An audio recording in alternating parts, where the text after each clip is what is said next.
तर उन्हाळा सुरू झालेला आहे आणि उन्हाळा सुरू झाला म्हटलं की उन्हाळ्याचे पदार्थ तर आलेच. तर आज म्हटलं आपण सुद्धा कुरड्या करूया आणि मी गावाला आली आणि कुरड्या पापड्या काही बनवणार नाही तर गावी उन्हाळ्याची सुट्टीला येऊन फायदा काय, तर म्हणून म्हटलं चला आपण बनवूया कुरड्या.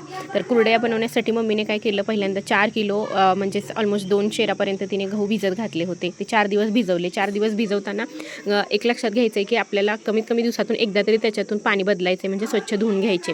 जमल्यास 2 वेळा बदललं तर चांगलंच आहे, पण एकदा तरी बदलायचं आहे. तर तिने पाणी बदलून 4 दिवस भिजवले होते. नंतर 5व्या दिवशी काय करायचं आहे तर गहू काढायला घ्यायचेच, म्हणजेच त्याचा चिक काढायला घ्यायचा आहे. तर चिक काढताना पहिल्या जुन्या काळामध्ये पाट्या वरवंट्यावरती करायचे आणि मम्मीने सुद्धा तेच केलं.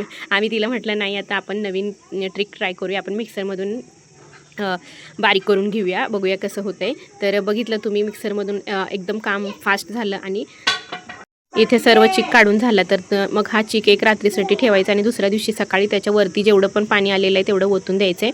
आता इथे पातेलं ठेवलेलं आहे आणि जेवढा चिक आहे तेवढ्याच प्रमाणामध्ये इथे पाणी ओतायचं आहे पातेल्यामध्ये आणि मीठ टाकायचं आहे. मीठ टाकून आपला चिक टाकायचा आहे आणि चिक चांगला शिजवून घ्यायचा आहे. तर मस्त आता चिक इथे शिजलेला आहे, टेस्टसुद्धा करून बघितलं आणि इथे कुरड्या आम्ही घालून घेतो. मम्मी आम्हाला भरून देत होती, मी आणि वहिनी इथे कुरड्या घालून घेत होतो. तर खूप मस्त अशा छान अशा गोल गोल पडत होत्या. छान पीठ शिजलं होतं त्यामुळे मस्त कुरड्या झाल्या. तर इथे आम्ही कुरड्या घालून घेतल्या आणि चांगल्या मस्त 2 दिवस सुकवल्या. तरीसुद्धा आता थोडं सवून कमी आहे त्यामुळे फारशा व्यवस्थित सुकल्या नव्हत्या. तरीसुद्धा आम्ही तळायची घाई केली, कारण की लहान मुलं पण होती, सगळेच पापड करत होते आणि नवीन आपण बनवलं आहे आणि कसं झालं आहे तर पहिल्यांदा खाऊन बघायची उत्सुकता तर सगळ्यांनाच असते. तर इथे तळूनसुद्धा बघितलं तर खूप मस्त झाले आहेत कुरड्या. तुम्हीसुद्धा उन्हाळ्याचे काय काय पदार्थ केलेत मला कमेंटमध्ये सांगा. चला तर भेटूया नेक्स्ट व्हिडिओमध्ये. सबस्क्राईब करायला विसरू नका. Bye bye. असेच नवीन प्रकारचे पदार्थ बनवत राहा आणि खात राहा.